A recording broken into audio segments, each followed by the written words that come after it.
So here's all the goodies. With the chop saw stand, saw. I was gonna go with the 380, but I figured I'd try this so I can cut copes on it. This Miller 255 with the stand, Porter cable drill press. Little roller stand picked up for 30 bucks. Got all her pipes, she's cleaned out. So I've been thinking of where I'm going to put things. I'm going to put the drill press back here on the steel.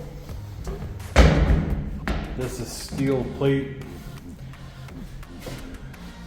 So I can build a bracket to hold the drill press down so it's nice and tight. And then I'll have a weld table over here. Chop saw. I don't know, I'll get it all set up here and then we'll see what we're doing with it. So yeah, stick around if you want to see this C-cam build. Bare bones right now, I just cleaned it out, 3 days of cleaning it out and moving it. Show you one more time, I finally got the mess cleaned up a bit. Junk, garbage. Put a deck back here so I can put air compressor and bottles. Maybe place a steel rack back here. Alright, so let's start taking this stuff out of the box. We're going to unbox all this stuff for you. Show you what's all in there if you want to get the same stuff. We'll put some links in the description below. Check that out. So yeah, let's get to it.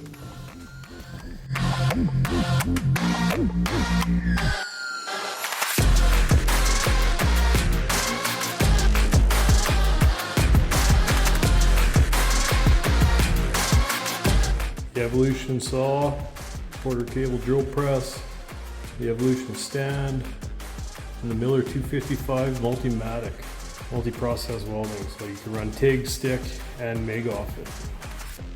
So I'm stoked. I had the electricians over. She's gonna wire us up, give me a quote. So yeah, let's start taking this apart. It's like Christmas here.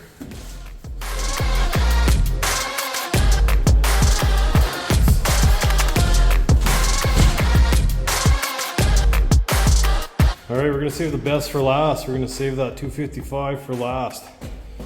We'll take this stand out, get it set up, and we'll put the saw on it. Alright, so this is the Evolution stand.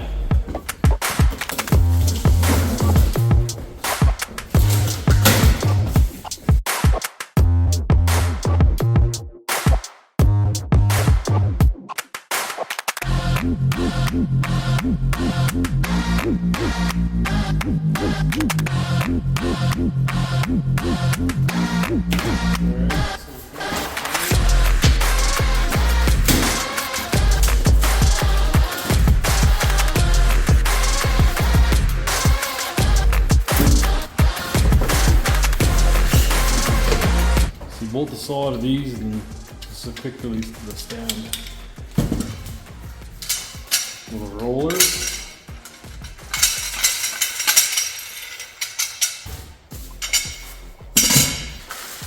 Hardware.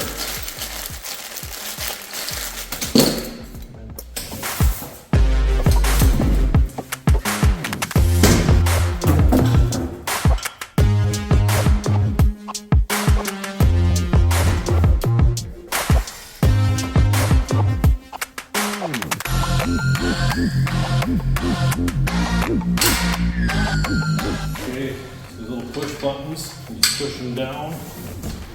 Just push these down and just pop straight in. Stand's pretty heavy duty, something like 200 pounds.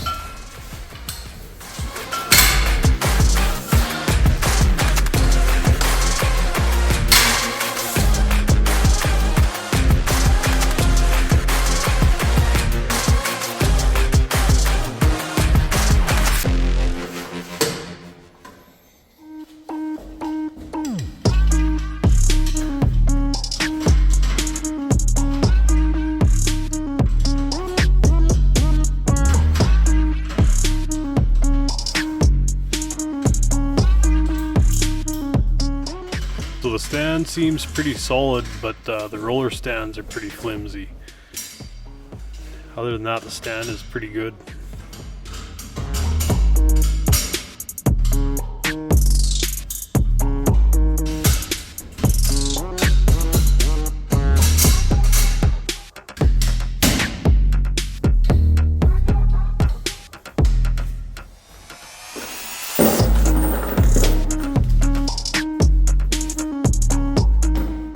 Hey guys, so I wanted to give you some of my thoughts on this saw, and maybe I can help you save some money too. So I bought this saw from Rona and it was close to about 500 bucks. Then I bought the stand online for another 220, so roughly $720 into the setup. A couple weeks later I seen an ad pop up at the Canadian Tire store for the same saw on sale for 220 bucks. So by this time I'd already used the saw to where I couldn't take it back. So if you're looking to buy this saw and you're from Canada, wait till it goes on sale at Canadian Tire. I've seen it twice now on sale for that price, so that's about what this saw should be priced anyways. So should you buy this saw? If you're using it around odd jobs around the house on days off, yeah, it's a good saw. But if you're using it daily on a job site or for mostly steel, you're probably not going to like it. I recommend you buy the Evolution S380 CPS. If you're a welder or a fabricator, that'll be the saw you'll want. I'll get into that saw in another video.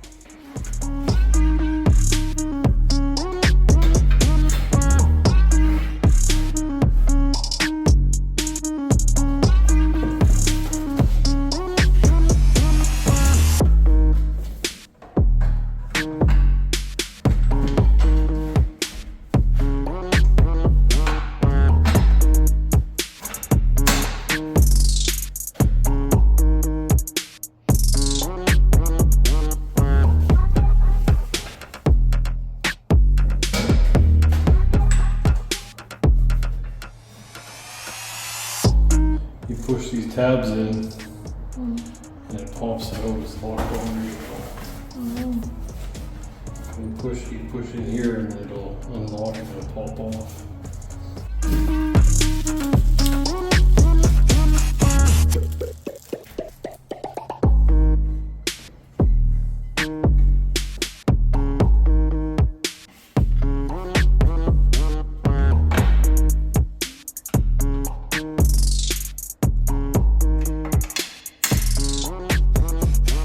This is the blade, this is the kind of multi-purpose blade.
Locks this in place if you don't want to slide it.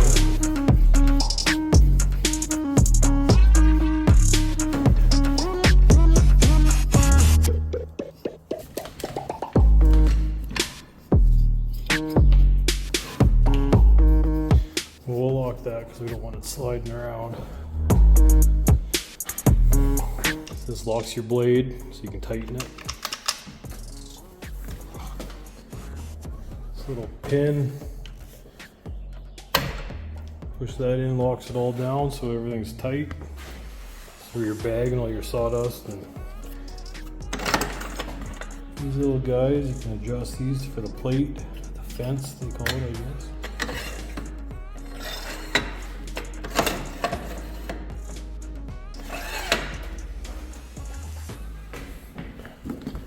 Alright, and then a clamp. This clamp's kinda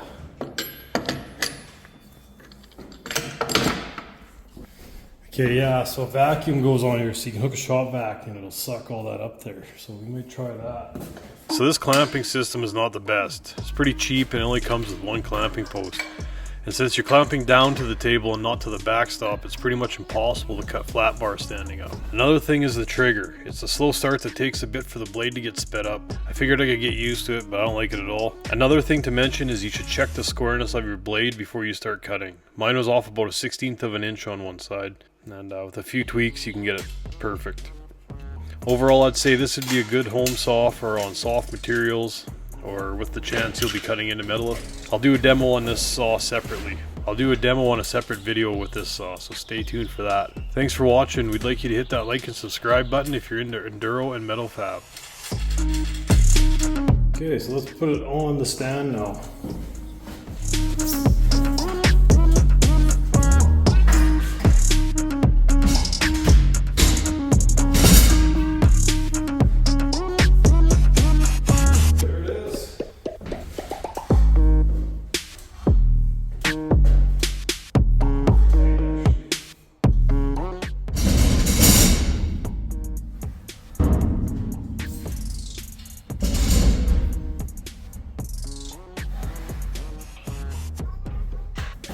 Alright, not bad.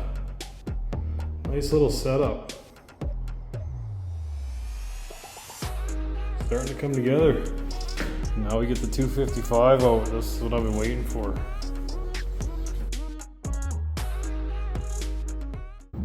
So I'm going to do a little cleanup and we'll set up the Miller 255.